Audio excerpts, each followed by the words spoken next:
اللهم آمين. ربنا ظلمنا أنفسنا وإن لم تغفر لنا وترحمنا لنكونن من الخاسرين. মিজানুর রহমান আজহারি সম্মিলিত মুনাজাত করে, সেটা কি করা যাবে? আপনি তো মনে করেন যে আজহারি সাহেব যা করবে তাই করা যাবে, তাই না? তাই করা যাবে, তাই না? শোনেন শোনেন, একটু একটু থামেন, আপনারা থামেন, আপনারা থামেন, একটু একটু থামেন, একটু থামেন একটু। আমিও যদি কোনো আমল করি যেটা কোরআন হাদিস দ্বারা প্রমাণিত নয়, সেটা করা যাবে না। আমার ভুল হতে পারে না? আপনারা তো মনে হয় কারো ভুল হয় না, তাই না? সি সি, আপনারা জানেন আল্লামা জারুল্লাহ জামাখশারি তাফসিরে কাশফের প্রণেতা, এত বড় আলেম, পৃথিবীকে শাসন করে গেছেন ইলম দ্বারা। আমরা বলি তার তাফসির পড়া যাবে না। নাসিরউদ্দিন বাইজাবি রাহিমাহুল্লাহ এত বড় ভাষাবিদ আলেম, আমরা বলি তার তাফসির পড়া যাবে না। তাফসিরে জালালাইন এত বড় আলেম জালালউদ্দিন মাহাল্লি, জালালউদ্দিন সৈয়তি, আমরা বলি বিজ্ঞ আলেম ছাড়া তাফসিরে জালালাইন পড়া যাবে না। আমি যখনই বললাম যে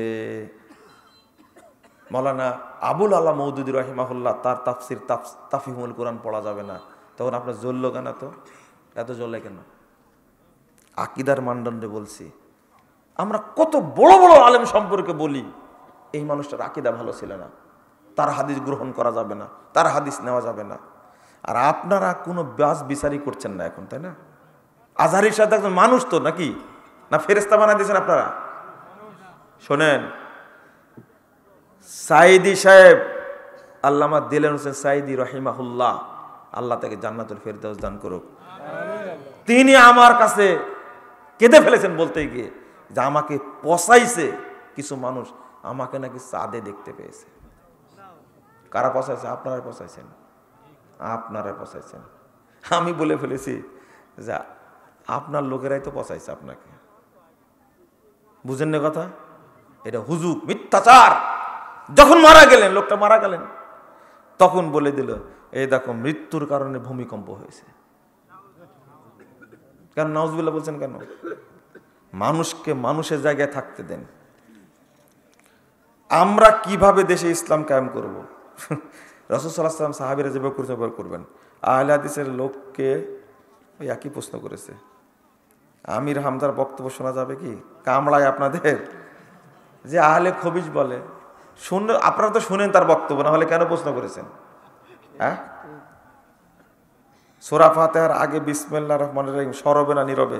নীরবে পড়বেন। সূরা ফাতিহার অংশগুলো বিসমিল্লাহ নীরবে পড়বেন। আজান চলাকালীন সময় মসজিদে প্রবেশ করলে কি সালাত আদায় করা যাবে, নাকি আজানের জবাব দেবেন?